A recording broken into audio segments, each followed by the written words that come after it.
The sound of chains had faded. The years of Babylonian exile had come to an end, and a portion of the people of Judah had returned to the land promised to their ancestors. But what they came back to was not the golden city they had dreamed of in captivity. The temple they rebuilt was not the one Solomon had raised with splendor. It was smaller, humbler, lacking the grandeur that once testified to the glory of their God. This was the second temple, constructed with the blessing of Persian kings, raised by weary hands and hopeful hearts, yet shadowed by the memory of a greater past. Though the building stood in Jerusalem, what was missing could not be measured in stone or gold. It was something deeper, harder to rebuild. Faith itself.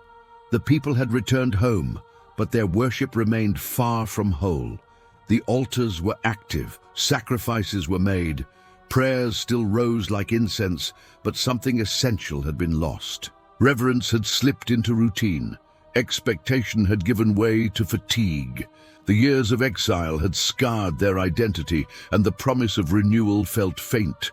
Though the temple had been restored, the fire of devotion no longer burned with the same light. It was in this moment, at this fragile crossroads between disappointment and duty, that the voice of Malachi emerged. He was not a prophet like Elijah who called down fire, or Isaiah who spoke of visions in the throne room of heaven. There were no dreams of beasts, no chariots of flame, no grand miracles attached to his name. Malachi came quietly, and yet his message would be the last one spoken before the heavens grew silent. He stood at the closing edge of prophetic history, delivering the final words that would echo for 400 years, until another voice cried out in the wilderness, "Prepare the way."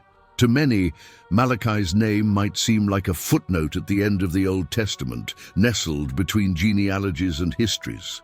But what he carried was far greater than his brevity suggests. His message was shaped to endure. It was not just for his generation, but for generations to come. His words would be the last flame burning in the lamp of prophecy, the final call to remember, to return, to revere. And the context of his message makes that all the more urgent. The people were not at war. They were not being conquered or carried away. Life was stable but spiritually dry. Their hearts had grown used to compromise. The Second Temple had been completed decades earlier, but the initial excitement had faded. Sacrifices were offered, but blemished. Prayers were spoken, but not believed. The priests carried out their duties, but without awe. The people honored God with their lips, yet their actions betrayed indifference. Malachi's message confronts this kind of erosion, the kind that creeps in slowly and quietly, unnoticed until it has hollowed out something sacred. He does not prophesy of kingdoms rising and falling, but of hearts drifting and altars darkening. He does not announce a political revolution. He calls for something far more difficult, true repentance. A return not just in action, but in posture. Not to a temple of stone, but to a covenant of the heart. To understand Malachi, one must step into the shoes of a people who had seen divine faithfulness in their history, but could no longer feel it in their present. A people who remembered miracles, yet doubted provision. A people who rebuilt a temple, yet did not rebuild their awe. The tension of their time was not caused by visible enemies, but by invisible fatigue. And it was into this tension that Malachi spoke, not to entertain or impress, but to awaken. His words are a mirror, held up to a weary nation. He speaks of corrupted worship, of broken promises, of covenant forgotten. He names the failures that others had grown used to. But he also speaks of remembrance, of fire, of healing, of hope. His voice, though sharp, is not cruel. It is the voice of urgency, of finality, of a God who still speaks even when his people have stopped listening. And perhaps what makes Malachi's message most powerful is this: it was meant to last. It was crafted not just for his listeners, but for the silence to come. It was not a final word of despair, but a seed planted in the soil of waiting. Through 4 centuries of silence, these words would remain, ready to bloom when the voice of one crying in the wilderness would finally be heard. Malachi's presence at the end of the prophetic line is not an accident. He is not merely the last prophet, he is the bridge. His message closes one chapter and opens another. He connects the law to the gospel, the altar of sacrifice to the Lamb who was to come. His words are the threshold between covenants, and they still speak. This is where the story begins. The temple stood in Jerusalem once again. Its walls rose from the ashes of exile, its inner court once more a place for offerings and prayer. Yet within this sacred space, something vital had been lost. The priesthood, once revered as the bridge between the people and the divine, had withered in its purpose. What should have been a light to guide a nation had grown dim with neglect and self-interest. The very ones entrusted with preserving holiness had grown accustomed to the ordinary, treating the sacred as something common and their role as something transactional. The Book of Malachi begins not with a declaration of war or a foretelling of disaster, but with a rebuke directed straight at the heart of the spiritual establishment.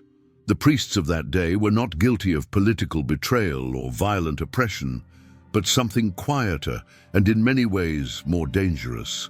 They were guilty of indifference, of going through the motions, of leading without conviction and offering what should never have been placed on the altar.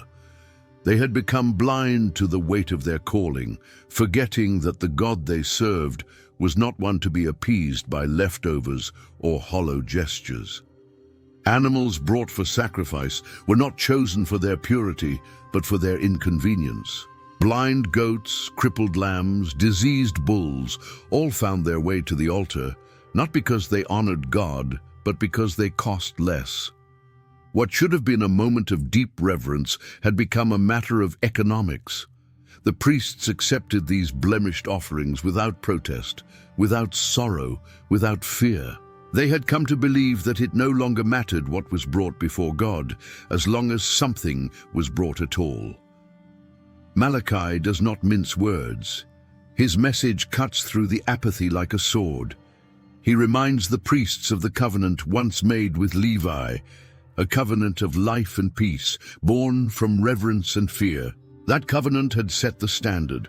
The lips of a priest should guard knowledge, and the people should seek instruction from his mouth. But instead, the priest had caused many to stumble. They had shown partiality in their decisions. They had corrupted the covenant. Their failure was not just personal, it was national. When the priests lost sight of their role, the people followed them into darkness. This pattern reveals something sobering. When spiritual leadership becomes compromised, it does not simply falter in private. It sends ripples through the entire community. The priests were meant to be models of obedience and worship, yet they had become obstacles. Rather than lifting hearts toward God, they had led them away. Rather than calling for repentance, they had normalized disobedience. And all of this unfolded within the very courts of the temple, a place designed to reflect heaven on earth. What makes this crisis even more striking is the silence of the people. There is no recorded outcry, no revolt against the spiritual decay. The nation had grown used to mediocrity in worship. They had grown used to priests who did not correct, who did not challenge, who did not remind them of their covenant. It is one thing for a leader to fall. It is another for an entire community to stop noticing. This is what Malachi addresses. He is not only confronting the priesthood, he is awakening the conscience of the nation. And still, the words he delivers carry more than condemnation. Woven into the rebuke is a memory of what the priesthood was meant to be, a reminder of the beauty found in faithful service, of the honor that comes with bearing the name of the Lord, of the peace that accompanies integrity. Malachi calls them back to their roots, not to shame them, but to remind them of their dignity. He shows them what they have lost, so that they might still recover it. The crisis of the priesthood in Malachi's day was not just about ritual failure. It was about a broken relationship. The priests no longer feared God. They no longer revered his name. And where there is no reverence, there can be no truth. Leadership that loses its awe of the holy cannot teach righteousness. It can only recycle forms emptied of their substance. That is the heart of Malachi's warning. Not just that the priests were doing the wrong things, but that they no longer understood why it mattered. In this, the message reaches far beyond ancient Jerusalem. The priesthood in crisis is not a relic of the past. It is a mirror held up to every generation that places comfort above calling, convenience above conviction, and appearance above authenticity. Communities shaped by weak leadership grow fragile, easily swayed, and spiritually malnourished. And leaders who lose their sense of sacred duty can become agents of decay rather than vessels of life.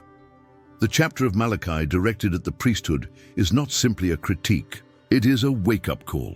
It asks every leader, every teacher, every spiritual guide to examine their heart, to weigh their offering, to remember whom they serve. It reminds the listener that no role, no title, no position is immune to corruption when reverence fades. And it leaves open the door to turn back with humility, to once again offer the best, and to let worship become holy again. The opening lines of Malachi are not shouts of anger or the cracking voice of a judge pronouncing guilt. They are something far more personal and perhaps more startling. Before any accusations are spoken, before the priesthood is addressed or the people corrected, there is a declaration, "I have loved you." It is not a demand or a rebuke, but a reminder, a piercing statement that frames everything that follows. And yet the response it receives is not gratitude, it is not reverence, it is a question drenched in cynicism. How have you loved us? This exchange reveals more than just words. It unveils the condition of the people's heart. After returning from exile and facing years of unmet expectation, Israel had grown skeptical. The promises of old seemed distant, and the daily struggle to rebuild had worn down their sense of identity and belonging. The declaration of divine love struck them not as truth, but as something hollow. If love had truly been present, they reasoned, why did life still feel so incomplete? Why had glory not returned to the temple? Why were they still under foreign rule? In their eyes, love should have looked like comfort, not challenge. It should have restored prestige, not demanded perseverance. Yet in this tension lies a profound truth about love itself. It is not always recognized in the moment it is given. It is not always wrapped in ease or clothed in prosperity. Sometimes love is found in discipline, in correction, in the firm hand that will not let go even when the heart resists. The people had mistaken delay for distance and hardship for abandonment. But Malachi's message invites a different lens, one where love does not always rescue from difficulty, but walks through it. One where divine faithfulness is not measured by immediate reward, but by enduring commitment. When Israel asks how they have been loved, Malachi answers not with flattery, but with a history lesson. Was not Esau Jacob's brother? Declares the voice. Yet Jacob I have loved, but Esau I have hated. This reference is not about personal favoritism or emotional preference. It is a reminder of covenant, of a chosen lineage, of a relationship not built on merit, but on promise. Jacob, representing Israel, was not loved because of what he had done. He was loved because he had been called. The love in question is not sentimental, it is covenantal. It stretches across generations, surviving betrayal, exile, and rebellion. This kind of love is unfamiliar to a world that often sees love as a transaction. In human terms, love is earned, measured, and often withdrawn. But Malachi presents a different vision, a God who has loved relentlessly, and yet whose love is now met with suspicion. The cry of the people does not come from innocence, but from weariness and pride. They ask for proof, not because they are unaware of history, but because they have grown numb to its meaning. Their question is not born from ignorance, but from detachment. And yet even in their cold response, the divine voice does not withdraw. It continues to speak. It continues to pursue. That, too, is love. A love that chooses to engage, even when it is misunderstood. A love that speaks truth, even when it is rejected. A love that does not turn away in silence, but leans in with correction. In Malachi's words, this love does not ignore rebellion. It confronts it. The judgment that follows is not vengeance but consequence. It is the response of a holy God who refuses to bless what is corrupt, who refuses to pretend that half-hearted worship is enough. Love, in its purest form, must sometimes draw lines. It must call out sin, not to destroy, but to purify.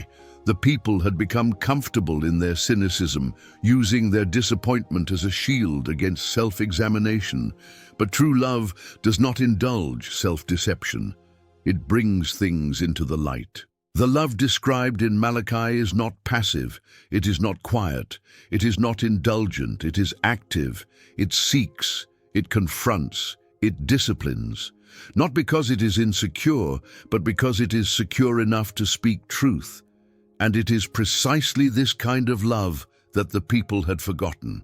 They had come to expect indulgence, not integrity, approval, not accountability. This chapter of Malachi stands as a stark reminder that divine love and divine judgment are not opposites.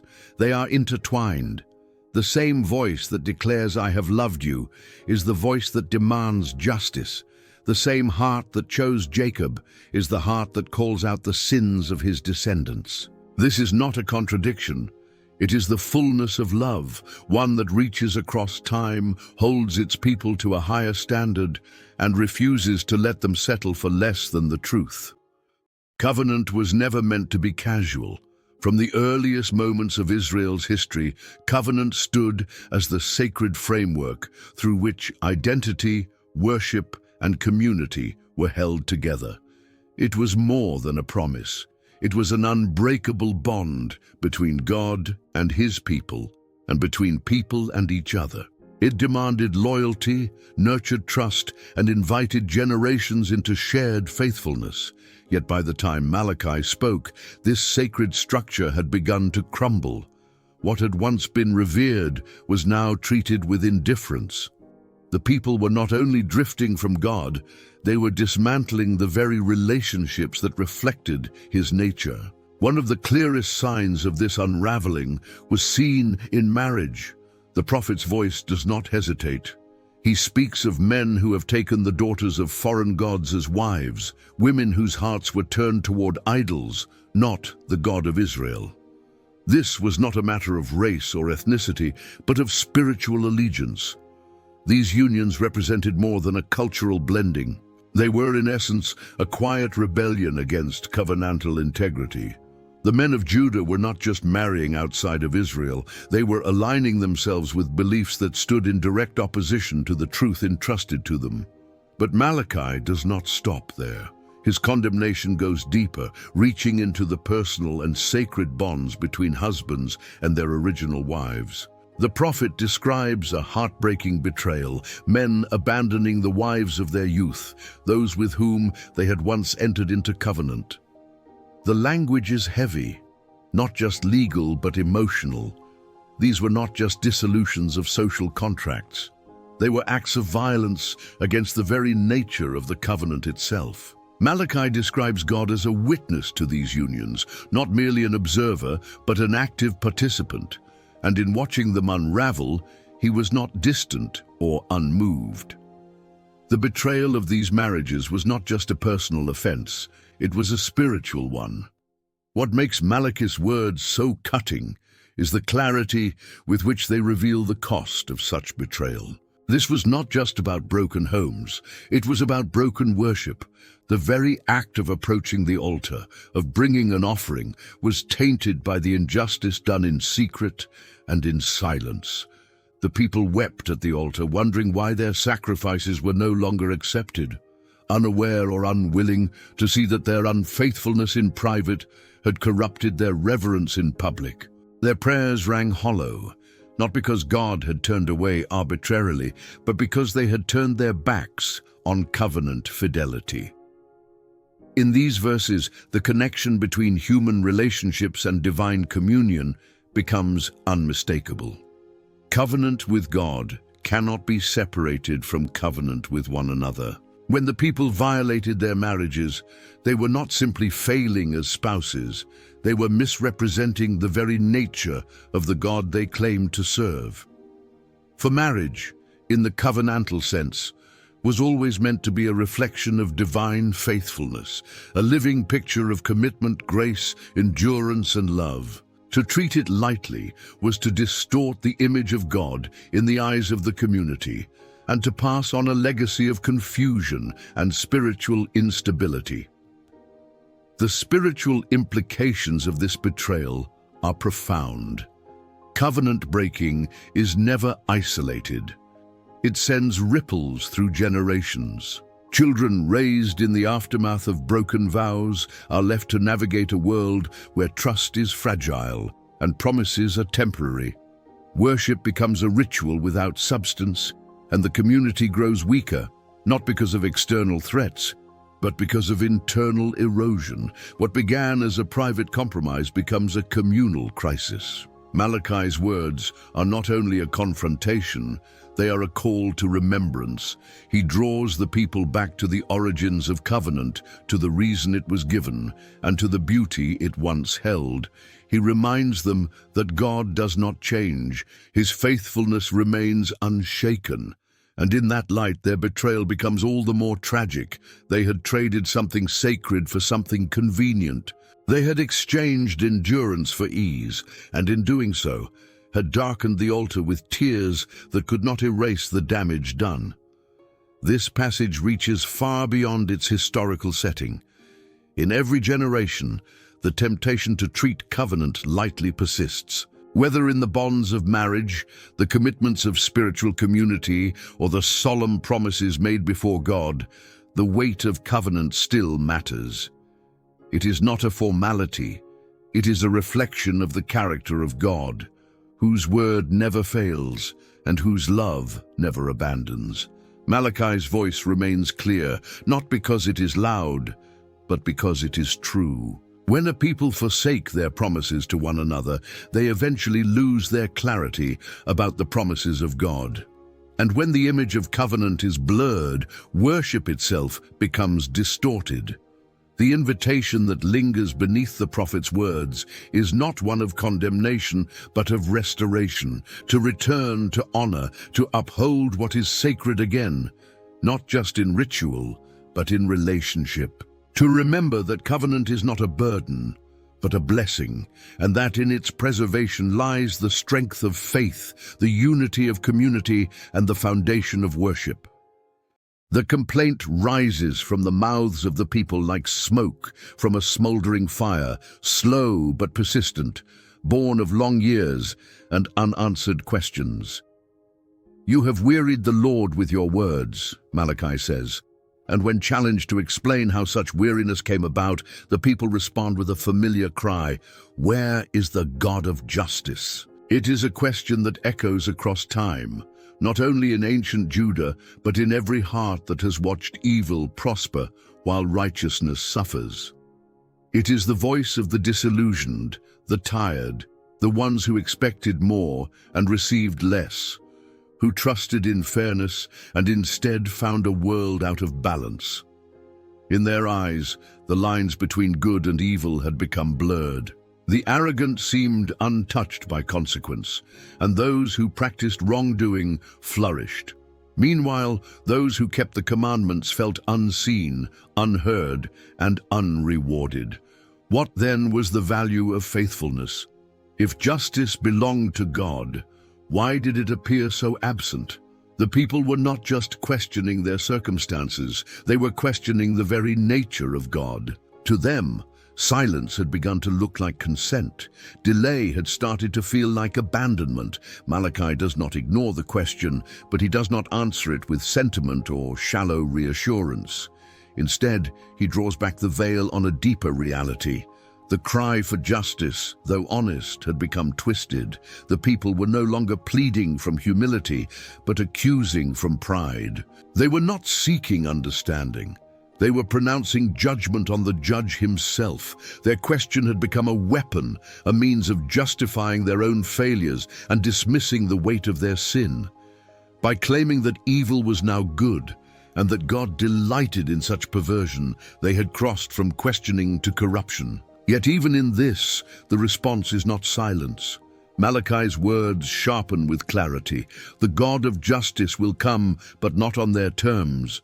He will come suddenly to his temple, not with flattery or compromise, but with refining fire. The answer to injustice will not be delayed forever, but neither will it be delivered lightly. The one they seek, the messenger of the covenant, will arrive, but he will not merely judge the wickedness of others. He will confront the sin within the very people who now demand his presence. This is where the tension of divine justice becomes visible.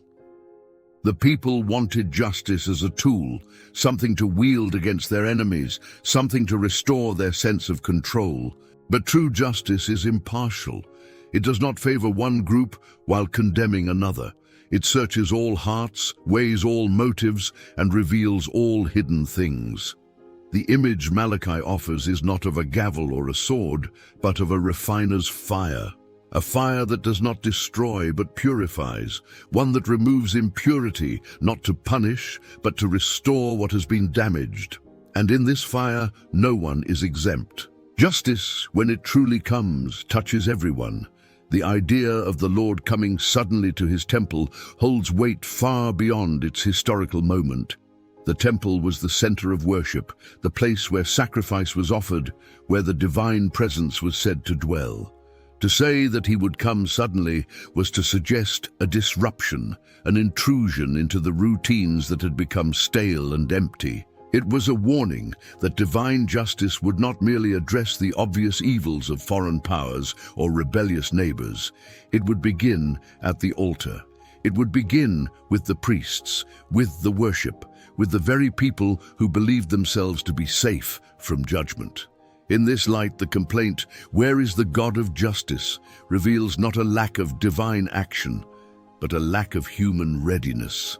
The people longed for justice, but only so far as it confirmed their own innocence. They asked for God to act, yet they were not prepared to be acted upon. They hoped for purification without enduring the heat of the process. What Malachi offers is not just a promise that justice will come, but a reminder that when it does, it will expose all things, not only the evil that is easy to see, but also the hypocrisy that hides behind religion, the arrogance that cloaks itself in victimhood, and the disobedience that masquerades as disappointment. The fire of justice is not a weapon to be wielded by the self-righteous. It is a cleansing force, sent to restore what has been defiled, to strengthen what has been weakened, to reclaim what has been lost. And in that process, pain may come, but not without purpose. Malachi prepares his audience not only for a future reckoning, but for the inward transformation required before justice can be received as mercy rather than wrath. The theological foundation laid here is profound. It points not only toward the immediate purification of the people, but toward the unfolding vision of one who would come in the name of the Lord, whose presence in the temple would indeed be sudden, and whose ministry would both comfort the broken and confront the corrupt. But Malachi's focus remains fixed on the present crisis of his day. The people's question has been answered not with delay, but with divine promise. Justice will come, but it will begin with you. Few questions in Scripture strike the conscience as suddenly or as sharply as the one posed in Malachi's 3rd chapter. Will a man rob God? It is not merely rhetorical. It is an accusation dressed as a question, intended not to be answered with logic, but to awaken a realization that something deeply sacred has been violated. The people, bewildered once again, respond with incredulity. How have we robbed you? Their confusion reveals how disconnected they had become from the essence of worship. In their minds, robbery required force, deception, and malicious intent. But Malachi's words make it clear that robbery can happen quietly, systematically, and even religiously. They had withheld what belonged to God, not through violent theft, but through gradual neglect. The issue at hand was tithes and offerings, visible, tangible expressions of gratitude and trust. Yet the heart of the matter extended far beyond currency. This was not simply about money, it was about the condition of devotion. The tithe was never meant to be a tax or a burden, it was a declaration. Each offering brought to the storehouse was an act of alignment, a way of saying, everything I have is a gift, and I acknowledge the one from whom it came. It was worship with weight, and when the people withheld it, they were not merely failing to meet a religious obligation, they were making a statement about their relationship with God, that He was not worthy of trust, that His provision was uncertain, that His promises could be supplemented or ignored. In this context, the act of withholding becomes an act of spiritual misalignment. It reflects a heart that is not surrendered but self-protective, one that sees generosity as loss rather than as participation in divine abundance. The people may have reasoned that the economy was strained, that the harvests were lean, that times were hard. But Malachi's message is clear. The drought of provision is not the cause, it is the result. The blessings had been restrained not because God was distant, but because their devotion had grown conditional. And yet, in the midst of this confrontation, something remarkable happens. The tone shifts from indictment to invitation. God does not simply accuse, He dares. Test me in this, He says. It is one of the rare moments in all of Scripture where such language is used, where the divine voice invites humanity to verify His faithfulness. The call is not just to obey, but to trust and to witness what follows. If the storehouse is filled, if the tithe is restored, then the windows of heaven will open. Blessing will not just return, it will overflow. The image is rich with promise, not of material luxury, but of divine sufficiency, of a relationship once more marked by reciprocity rather than reluctance. This moment reveals a God who does not desire offerings as mere ritual, but as evidence of relationship. The command to give is not about financial need. It is about spiritual posture. It is about acknowledging dependence, cultivating gratitude, and living in rhythm with divine generosity. When the people refused to give, they were not just being frugal, they were declaring independence from the one who had delivered them from exile, restored their land, and sustained their lives. They had accepted the blessings of covenant, but rejected its responsibility, and this breach had consequences not only for individuals, but for the entire nation. Malachi speaks of the land being under a curse, not in the form of active wrath, but as a reflection of broken alignment. The land mirrors the spiritual climate of the people. What is withheld in worship creates a vacuum in blessing. The drought in the soil reflects a drought in the soul.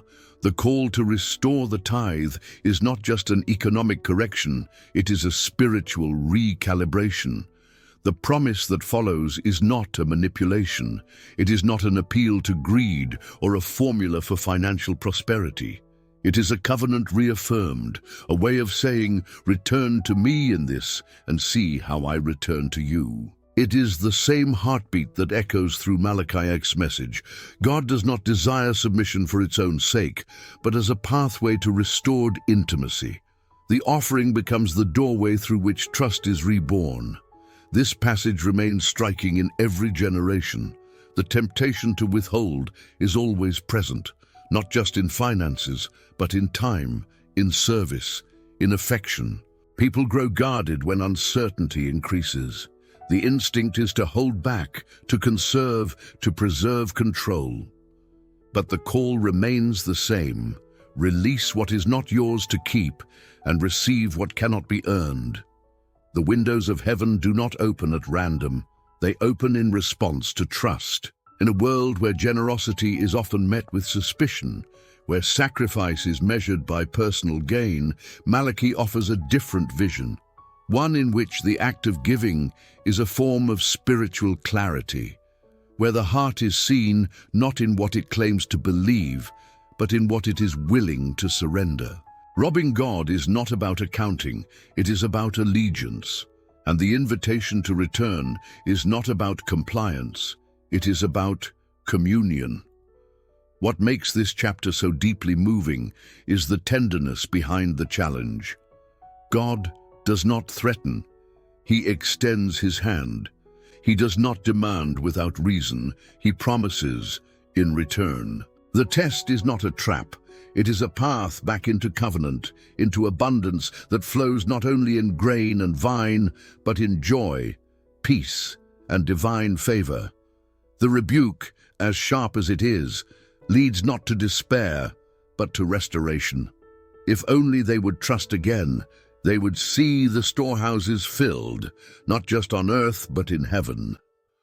In a time when truth was dismissed and reverence ridiculed, when the righteous were treated as burdensome and the arrogant were celebrated, it would have been easy to believe that obedience no longer mattered.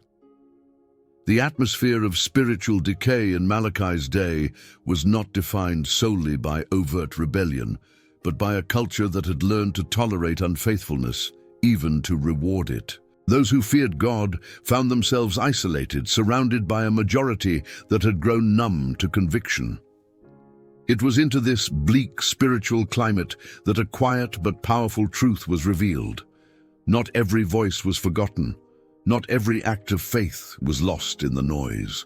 A faithful remnant remained, and their words, though spoken in humility, reached heaven. Malachi speaks of those who feared the Lord and honored His name. These individuals did not draw attention to themselves. They did not protest in the streets or command the ears of the nation. Instead, they gathered together, likely in homes or simple places of meeting, and spoke to one another, not in complaint or criticism, but in quiet reverence. They remembered who God was. They reminded each other of what was true. And even though their society mocked such devotion, even though their nation seemed to be crumbling under spiritual fatigue, they continued to speak the language of fear, not terror, but holy awe.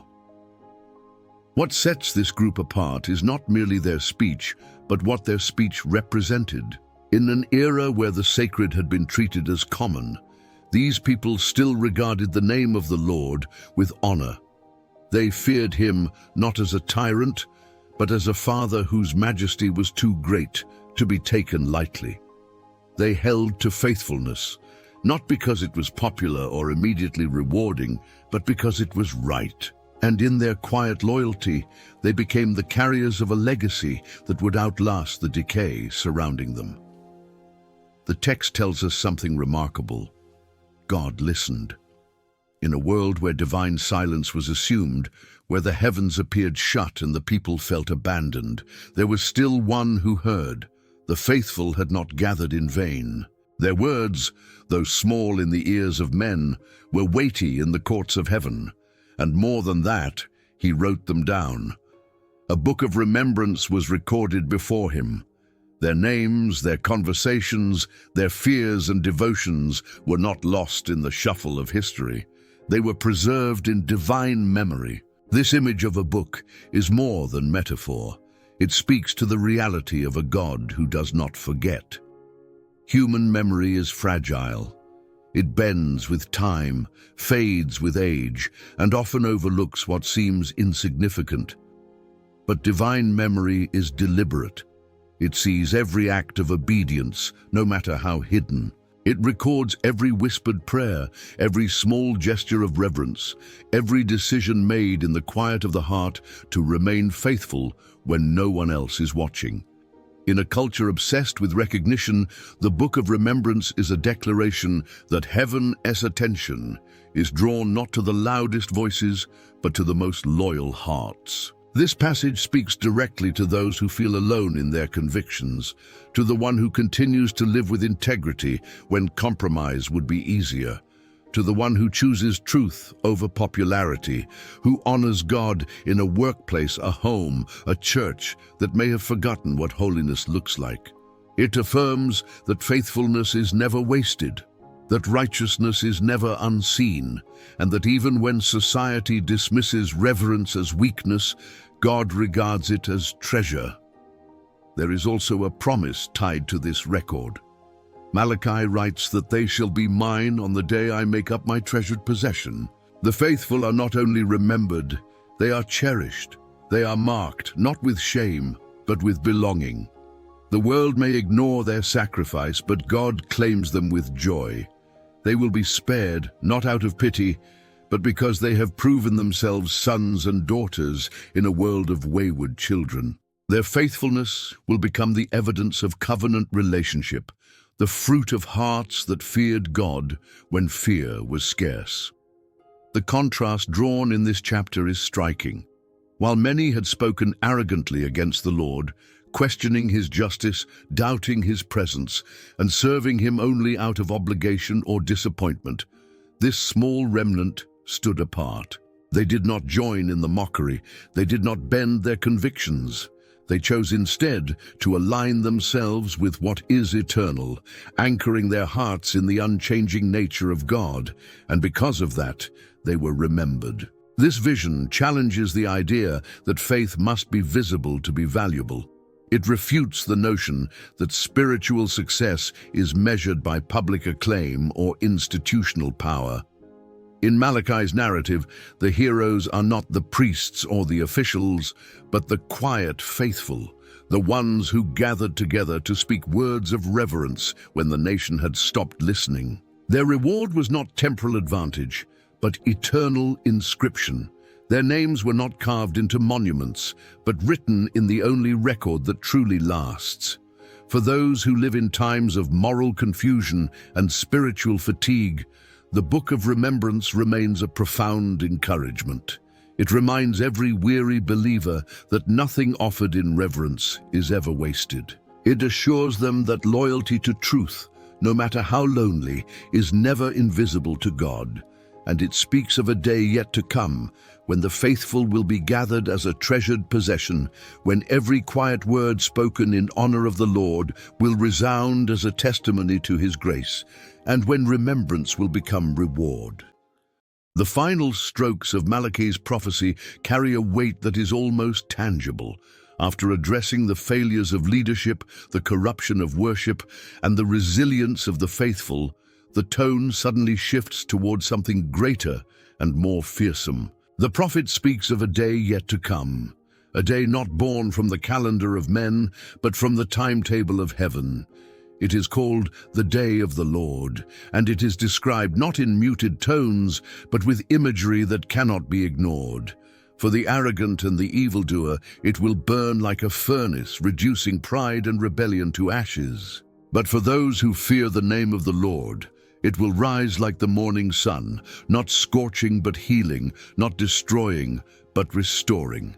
This day is both promise and warning.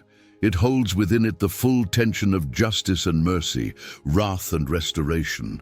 It is great in its scope and terrible in its precision. It is not a vague future event, cloaked in mystery and abstraction. Malachi speaks of it with clarity, not as myth but as certainty. This day is coming, and it will not leave anything unchanged. The arrogant will not escape it with cleverness. The wicked will not avoid it through delay. It will arrive suddenly, like a furnace already lit, ready to test the nature of every heart, and no one will stand untouched. What makes this prophecy so compelling is not just the imagery of judgment, but the balance it maintains with hope. The same fire that consumes chaff will also purify gold. The same sun that exposes darkness will bring healing in its wings. For the faithful, this day is not something to dread, but something to anticipate. It is the moment when every unanswered question finds clarity, when every injustice is confronted, when every act of obedience is vindicated. It is the great reversal, the unveiling of a divine order that has long been hidden beneath the brokenness of the world. In Malachi's vision, this is not only a conclusion, It is a beginning. The day does not end the story, it restarts it on new terms. What is scorched is not meant to be discarded, but prepared for rebirth. What is healed is not left as it was, but made whole in a way it never knew before. The fire is not vindictive, it is refining. And the sunlight is not selective. It is offered to all who revere the name of the Lord. The separation does not come from arbitrary favor, but from the disposition of the heart. Those who reject truth will be consumed by it. Those who welcome it will be transformed. Between the lines of Malachi's prophecy lies a quiet but powerful reality. The silence that follows his voice is not emptiness, but preparation. The 400 years that separate his final words from the voice crying out in the wilderness are not wasted years. They are the sacred pause before the fulfillment. The space where anticipation matures and longing deepens. The day of the Lord is not delayed because of divine reluctance, but because of divine patience.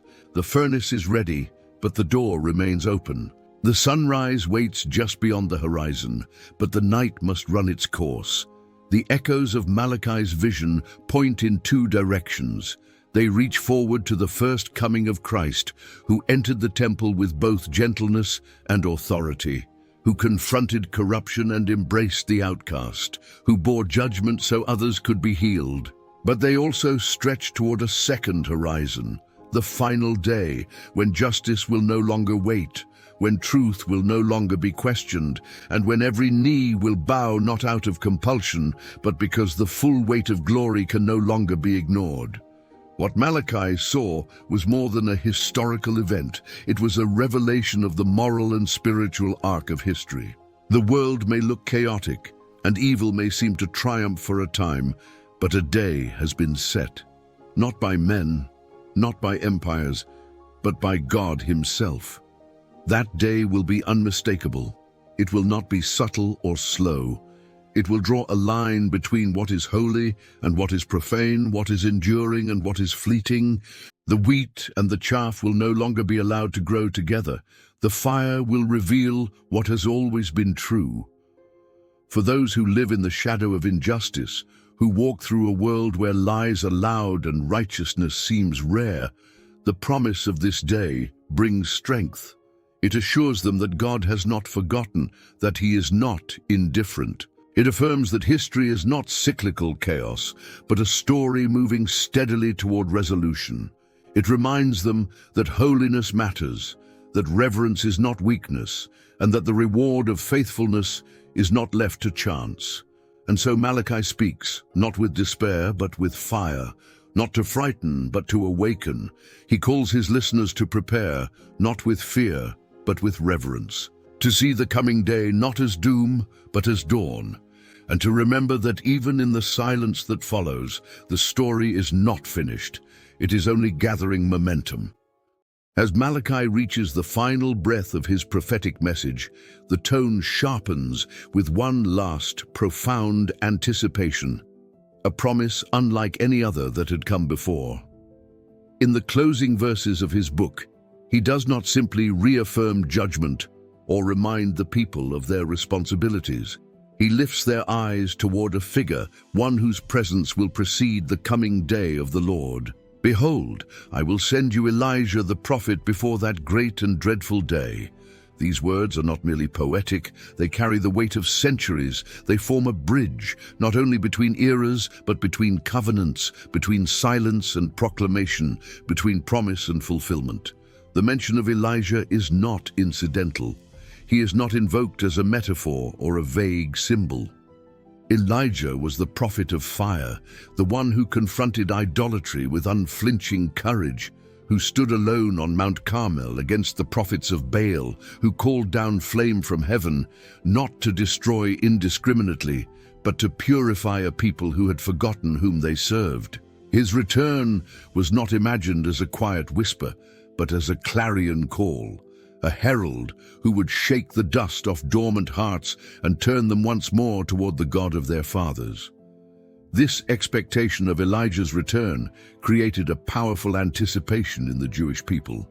It was not an idle hope, but a foundational element in their eschatological imagination. Families set a place for Elijah at the Passover table. Watchmen peered into the horizon, not only for political deliverance, but for a prophet whose voice would make crooked paths straight. The idea was clear. Before the day of the Lord, someone must first prepare the way. That preparation would not come through force, but through repentance. Not through revolution, but through restoration. Elijah would be the voice before the voice, the messenger before the Messiah. Centuries passed. The silence that followed Malachi was not broken by thunder or visions, but by a voice crying in the wilderness. John the Baptist appeared, clothed in camel hair, with the roughness of the desert in his speech and the urgency of heaven in his tone. He did not claim greatness for himself, but declared the arrival of one greater. He called for repentance. He called for readiness. He baptized not for spectacle, but for purification. And though many did not understand his role, Jesus would later make it plain. If you are willing to accept it, he is Elijah who was to come. This connection between Malachi and John the Baptist is not subtle. It is deliberate. The Gospels frame John's ministry as the very fulfillment of Malachi's final prophecy. Not in the sense of Elijah returning in the flesh, but in the spirit and power of Elijah. The courage, the clarity, the calling to return, these were not echoes of the past, but manifestations in the present. The bridge Malachi built with his final words was walked by John, and his footsteps led directly to Christ. Yet even with this fulfillment, some have continued to hold space for a further coming. The Book of Revelation, with its visions and symbols, speaks of two witnesses, of prophetic voices that arise in the end. Some traditions believe Elijah's return remains future, that the prophetic mantle has not yet been fully laid down. Whether seen as a literal return or as a prophetic type, the figure of Elijah continues to stir the imagination of those who await the final day. What is certain is that his role, then and now, points not to himself, but to the one who comes after him. The placement of this prophecy at the end of Malachi is intentional. It does more than end a book, it opens a doorway. The Old Testament concludes not with a full stop, but with a breath held in anticipation. Elijah will come, hearts will be turned, the fathers will look again to their children, and the children to their fathers. Relationship will be restored before judgment falls. This is not mere sentiment, it is a divine strategy for redemption. Before God comes in fire, he sends a voice. Before the furnace, he offers a flame of warning and hope. Malachi's vision is not one of resignation, but of preparation. He does not hand the people a map of events, but a compass of expectation. He reminds them that history is moving toward something sacred, that silence is not abandonment, but preparation, that before the sun rises with healing, someone must cry out in the darkness, that the voice of one in the wilderness will not be the end, it will be the beginning. In this way, Malachi's final words do something extraordinary. They refuse to let the story end. They stretch forward across centuries, reaching past temple ruins and political empires, past exile and restoration, all the way to the Jordan River, where a prophet stood waist-deep in water, calling for hearts to turn. They make it impossible to read Scripture as two disconnected halves. Instead, the law and the gospel are bound together by a prophetic thread. Elijah is that thread, woven through confrontation and compassion, through fire and mercy, through warning and hope. Long after Malachi's voice went quiet, his words continued to resonate, not as distant echoes from an ancient culture, but as prophetic truths that remain strikingly relevant. His scroll may be short, and his moment in history may seem remote, yet the themes he addressed, the corruption of leadership, the fatigue of faith, the dangers of indifference, the power of remembrance, the weight of covenant, the cry for justice and the promise of restoration, remain as urgent now as they were then. Malachi did not speak into a time of chaos or war, but into a society slowly eroding from within. That is what makes his message so compelling in the modern age. The problems he confronted were not extraordinary. They were ordinary, insidious, and quietly devastating. His prophecy reminds us that the most dangerous drift in a community is not a sudden fall, but a gradual forgetting. When worship becomes routine, when leaders lose their awe of the sacred, when the people treat holy things as common, and when the covenant is regarded as optional rather than binding, a society begins to collapse, not externally, but spiritually. Malachi's voice steps into that moment with piercing clarity, not just to criticize, but to call back. He exposes what is broken, not to shame, but to awaken. Today, his message asks us similar questions. What are we bringing to the altar? Are our offerings wholehearted or leftover? Are we giving from trust or from guilt? And beyond what we give, how do we live? Are our relationships marked by covenant loyalty or by convenience? Are we guarding the truth in our speech and our worship, or are we allowing compromise to hollow out the foundations of our faith? Malachi does not leave the listener without hope. He speaks of a faithful remnant, a book of remembrance, a coming day when healing and judgment will meet. He assures us that God sees the quiet acts of devotion, that nothing done in reverence is ever forgotten. He reminds us that silence from heaven does not mean absence, it means preparation. The gap between promise and fulfillment is not empty, it is where faith matures. In an age where many dismiss reverence as outdated, where truth is often diluted, and where justice is demanded but seldom understood, Malachi draws us back to the center. He asks us to remember who God is, what He has said, and what He still promises to do. He calls for integrity in worship, sincerity in leadership, and purity in covenant relationships. His words are not shackled to ancient Judah.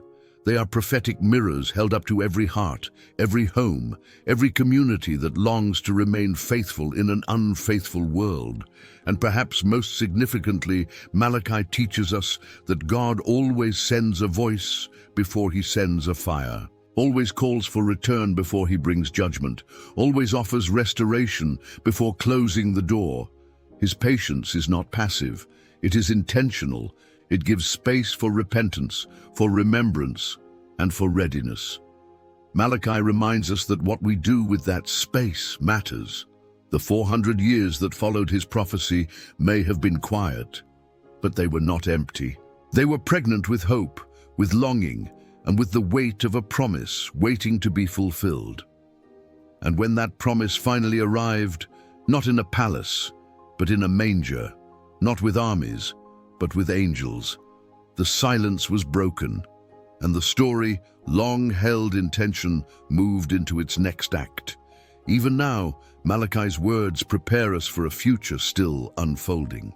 They remind us that the story is not finished, that justice and healing still lie ahead, that the day of refining is not just a historical memory, but an ever-nearing reality. They call us to walk in fear of the Lord, to honor His name, to live as those whose names are written in the Book of Remembrance, not because we are perfect, but because we have chosen to remain faithful in a generation that often forgets. Malachi may have been the last prophet before the long silence, but his voice was never meant to fade. It was meant to last, and today it still speaks.